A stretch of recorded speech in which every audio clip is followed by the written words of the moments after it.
Welcome to our electrostatic series. आज का हमारा क्वेश्चन हमें क्या कहता है, where should we keep the third charge on the line joining the two charges. इस लाइन पर, जो ये लाइन दो चार्जेस को ज्वाइन कर रही है, इस लाइन पर हमें एक थर्ड चार्ज रखना है और इस तरीके से उस थर्ड चार्ज को रखना है, इतने डिस्टेंस पे रखना है कि उस चार्ज पर लगने वाली नेट फोर्स जीरो हो। ठीक है, लगने वाली नेट फोर्स जीरो हो और वो चार्ज इक्विलिब्रियम में रहे।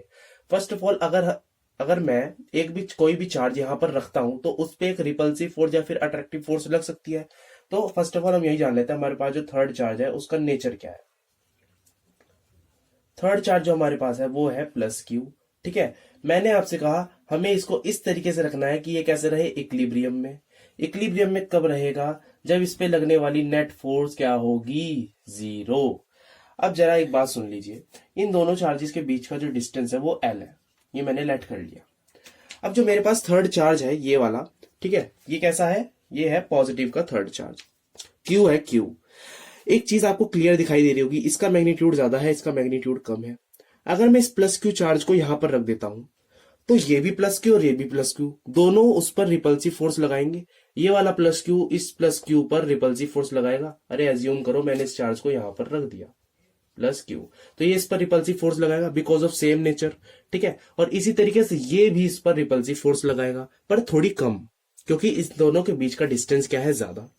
ठीक है, इधर देखो जरा, कूलम्स लॉ का फॉर्मूला होता है फोर्स इक्वल्स टू के Q1 Q2 अपॉन आर का स्क्वायर। ठीक है, ये आपको सबको पता होगा।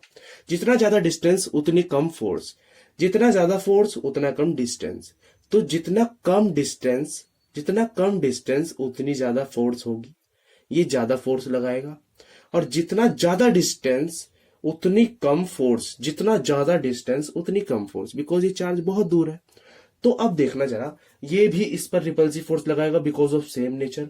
तो इस पर एक फोर्स तो लगा रहा है ये वाला और एक फोर्स लगा रहा है ये वाला, तो मतलब ये चार्ज इक्विलिब्रियम में नहीं रहेगा अगर हम इसको यहां पर रख देते हैं। ठीक है, चलिए, अगर मैं इस चार्ज को यहां पर रख दूं, यहां पर भी वही सीन होगा, ये भी रिपल्सिव लगाएगा और ये भी रिपल्सिव लगाएगा, तो नेट फोर्स जीरो नहीं हो रही। हमें इस तरीके से उस चार्ज को रखना है कि इस पे लगने, ये जो फोर्स लगाए और ये जो फोर्स लगाए, दोनों फोर्सेस बैलेंस हो जाए। ठीक है, एफ नेट का मतलब होता है अगर F1 इक्वल हो जाए F2 के, तो हमारा नेट फोर्स क्या होगा, जीरो, और बॉडी हमारी मूव नहीं करेगी, जहां पर रख देंगे वहीं पे स्टे कर जाएगी। ठीक है, तो अब देखो, अगर मैं एकदम सेंटर पे ले आकर उस चार्ज को रख देता हूं, तो सेंटर पर अगर रखूंगा तो ये फोर्स ज्यादा लगाएगा बिकॉज ऑफ लार्ज मैग्नीट्यूड, क्योंकि Q1 यार आपका ज्यादा है, Q1 आपका ज्यादा है, तो ये ज्यादा फोर्स लगा देगा। और यहां पर Q1 कम है तो ये कम फोर्स लगाएगा, तो बॉडी तब भी इधर ही मूव करेगी। F1 F2 इक्वल नहीं हो रहे अभी भी। तो मैं क्या करता हूं, ये कॉन्सेप्ट आपको बिल्ड हो रहा है इस क्वेश्चन को करने के लिए, और ये खाली इसी क्वेश्चन में नहीं, हर क्वेश्चन में आपको काम आएगा। देखो इधर, अगर मैं उस प्लस क्यू चार्ज को थोड़ा सा इसके पास रख दूं, ये जो मेरे पास प्लस क्यू चार्ज है ये मैं इसके पास रख दूं, इससे इसका डिस्टेंस बढ़ा दूं। ठीक है, अब देखो जरा, ये इस पर फोर्स लगा रहा है पर इसका डिस्टेंस कैसा है, ज्यादा। ज्यादा डिस्टेंस कम फोर्स। ठीक है, तो ये इधर की तरफ इसने फोर्स लगाई, पर कुछ कुछ चार्ज पर भी डिपेंड कर रहा है। ठीक है, थोड़ा यार प्रैक्टिकल होके सोचना इस क्वेश्चन को, क्योंकि ये प्रैक्टिकली क्वेश्चन होते हैं। ठीक है, चलिए, अब ये कम चार्ज है पर इसका डिस्टेंस कम है, इसका चार्ज कम है तो डिस्टेंस भी कम है, चार्ज कम तो फोर्स कम, पर यहाँ पर डिस्टेंस भी कम तो फोर्स बैलेंस हो रही है कुछ, दोनों चीजें कम है तो फोर्स उतनी रहेगी, फोर्स इस वाले से इस वाले के इक्वल रहेगी। ठीक है, तो ये इस पे लगा रहा है एफ, ये इस पर लगा रहा है F1 और ये इस पर लगा रहा है F2, दोनों फोर्सेस बैलेंस। अगर हम कुछ चार्ज इसके पास रख दें, ठीक है, अगर हम चार्ज इसके पास रख दें तो ये ज्यादा रिपल्सिव फोर्स लगा इधर फेंकेगा, और इसका डिस्टेंस कैसा है, इससे कम है, तो ये उधर की तरफ कम फोर्स लगा पाएगा। ठीक है, थोड़ा सा इसको समझने की कोशिश करना। अब मुझे दोनों फोर्सेस को फाइंड करना पड़ेगा। ठीक है, क्योंकि एट द एंड हमें डिस्टेंस बताना है कि हम इस चार्ज को कितने डिस्टेंस पे रखें दोनों चार्जेस से।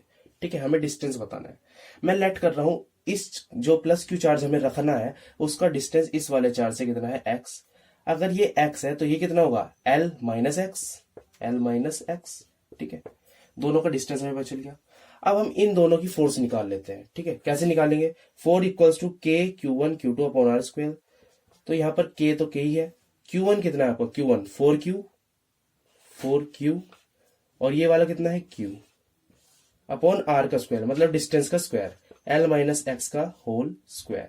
ये क्या हो जाएगा आपका, 4K Q L minus x का होल स्क्वायर। ठीक है, चलिए अब जरा हम दूसरी फोर्स निकाल लें। ये कितनी, ये कौन सी होगी, F1, ये हो गई F2। ठीक है, F1 F2 किसी को भी मान लो, हमें दोनों फोर्सेस निकाल लिया एट द एंड। के Q1 Q2 अपॉन डिस्टेंस का स्क्वायर मतलब x का स्क्वायर। ठीक है, ये अपनी फर्स्ट आ गई, ये अपनी सेकंड आ गई। अब इसने कहा था कैसा है, इक्विलिब्रियम में, तो F1 F2 के इक्वल होगा।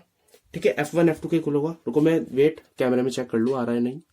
चलो भाई, F1 F2 के इक्वल है, F1 F2 के इक्वल है, तो हम इक्वली पुट कर सकते हैं। तो यहां पर करते हैं 4k, ये वाला लिख रहा हूं, Q upon L minus x का whole square equals to k, ये वाला Q अपॉन एक्स का स्क्वायर। ठीक है, k से k गया, Q से Q गया, इस Q से ये गया।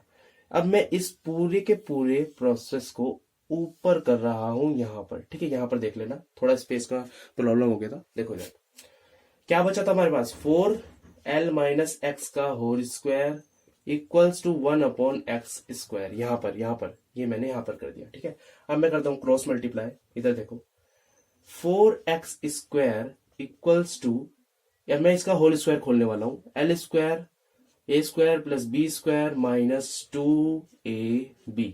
ठीक है, इतना सबको समझ में आ गया होगा। या फिर इसका एक और सिंपल मेथड हो सकता है, देखो वही करना वैसे आप। देखो इसकी क्रॉस मल्टीप्लाई करो, कैसे, ये एक्स स्क्वायर इधर लिया हो, नीचे क्या था, एल माइनस एक्स का whole square equals to 1 upon 4, ये था। इन दोनों का स्क्वायर है, तो मैं ऐसे लिख सकता हूं, इसको इस तरीके से लिख सकता हूं। और अगर मैं इस स्क्वायर को इधर भेजूंगा तो ये क्या बन जाएगा, रूट। समझ रहे हो ना, इस तरीके से क्वेश्चन करना सीखो। ये क्या आ जाएगा, x upon L minus x equals to half आ गया, प्लस और माइनस का। ठीक है, अब इस क्वेश्चन को जरा मैं अब रब करूंगा थोड़ा सा। ठीक है, चलो रब नहीं करता, मैं इस चीज को यहां पर करता हूं सॉल्व। ठीक है, तो मैं एक बार देख लेता हूं, ये 2x equals to L minus x, ये मैंने एक प्लस वाला सीन लिया है, प्लस वाला केस, माइनस वाला भी करेंगे। तो इस x को अगर मैं इधर लिया है, ये कितना हो गया, 3x इक्वल्स टू l, और हमें x फाइंड करना था, तो x हो गया आपका l/3। तो इस डिस्टेंस पे ये वाला डिस्टेंस हमें पता चल चुका है। अब अगर मैं नेगेटिव वाला केस ले लूं तो क्या होगा, 2x equals to minus L minus x, ये क्या हो जाएगा, 2x equals to minus L plus x को इधर लाऊंगा तो ये हो जाएगा माइनस का x, और प्लस 2 माइनस एक्स कितना हो जाएगा, x, और ये माइनस इधर लिया हो माइनस एक्स। तो ये वाला केस हो जाएगा हमारा delete, because distance can't be negative.